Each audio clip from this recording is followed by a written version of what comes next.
Per mi, la meva rutina de nit comença quan arribo a casa de la uni. Aquest any em passo moltes hores allà, així que intento arribar a casa amb la feina feta per tenir el vespre per mi. Després, intento que el primer que faig sigui dutxar-me, perquè així em sento més neta i descansada. I a més, si ho deixo per després em fa bastanta mandra.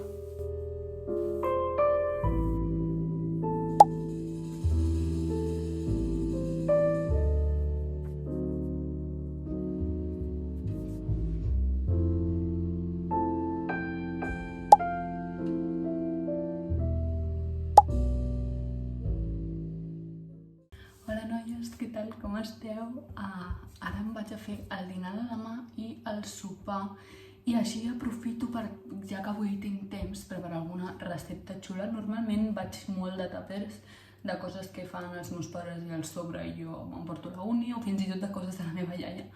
Però avui em ve de gust provar alguna jo. A més estic sola a casa, així que és l'ocasió perfecta per fer-me servir de rata d'experiments, i si no surt bé, quedarà entre nosaltres.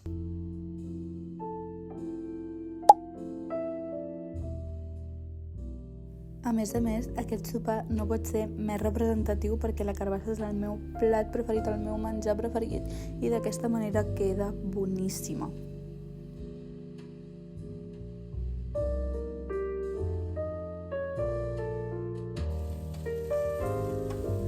Jo crec que el truc està en això que ve ara, que és saltejar-la una mica a la paella amb jerez dulce, anar-la barrejant fins que hagi xuclat tot el jerez i posar-li una mica d'all i julivert. Seguim remenant i és que queda espectacular, de debò, proveu-ho, perquè és que mireu quina bona pinta que fa. Bueno, ha arribat el moment de tastar aquesta recepta. La vaig veure per TikTok i tenia moltes ganes. Se m'ha cremat una mica la carbassa, però bueno, i aviam si està bona o no. Crema. Està molt bo. Té un gust super diferent. M'encanta el toc que li donen, com el dolç del jerez, les espècies d'all i julivert. Una altra vegada soc aquí a l'escriptori perquè soc una persona que, un cop he cobert les meves necessitats vitals, he de cobrir les meves necessitats emocionals. Una cosa superimportant per mi és l'organització, perquè és el que m'ajuda a poder estar tranquil·la, a no atabalar-me, no angoixar-me per les coses que he de fer o han de venir, perquè a més aquest curs tinc moltíssima feina. Així que al vespre és el meu moment de planificar una mica l'endemà per poder-me llevar i ja tenir un objectiu al cap, ja tenir com l'estructura del dia que vull estar aquí. Per organitzar-me faig servir principalment l'agenda normal i corrent setmanal i el Google Calendar, tot i que si us interessa teniu un vídeo més concret sobre l'organització quan m'estava planificant per començar el curs, i allà ho explico tot molt més detallat. Ara sí, arriba un dels meus moments preferits del dia, que és el moment d'obrir el meu journal. He de reconèixer que no ho faig cada dia, però perquè he perdut una mica l'hàbit amb l'estrès, amb el cansament de la rutina. També és normal i tampoc em vull castigar per això, però sí que és cert que, mira, amb l'excusa d'aquest vídeo he decidit fer-lo, i com que no estava gaire inspirada, he fet servir directament alguns prompts que ja estaven fets, que jo crec que és una de les millors estratègies per poder fer quan sents que necessites escriure però no saps ben bé com agafar-t'hi i vols deixar de procrastinar aquesta tasca. Però bueno, ara com ja he acabat vaig a endreçar una mica l'escriptori perquè el tinc una mica fet una caca, i ja proseguirem amb la rutina de nit per anar a dormir i poder descansar, que estic morta.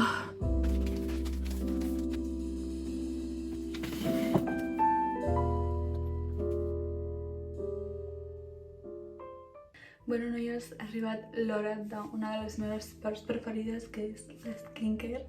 Últimament us he de confessar que me l'he saltat bastants dies i la meva pell ho està notant. No sé si es veu que està bastant irritada, però és perquè a vegades una no està bé i es descuida una mica, però bueno, la qüestió és que sempre intentem tornar als bons hàbits, ja sigui per motivació o per disciplina.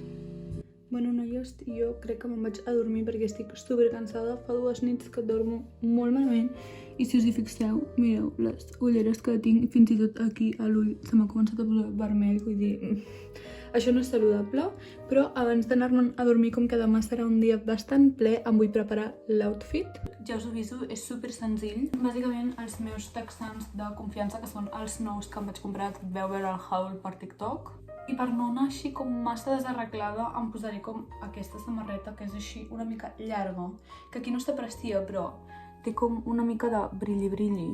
Rodó supermaco, que segurament me l'haureu vist 1000 vegades. I ja per últim, la meva lectura d'abans d'anar a dormir. Us he de confessar que no el llegeixo sempre, però aquest llibre m'agrada molt perquè va com per les dates i són textos supercurtets que van molt bé per poder reflexionar sobre algun tema així més filosòfic.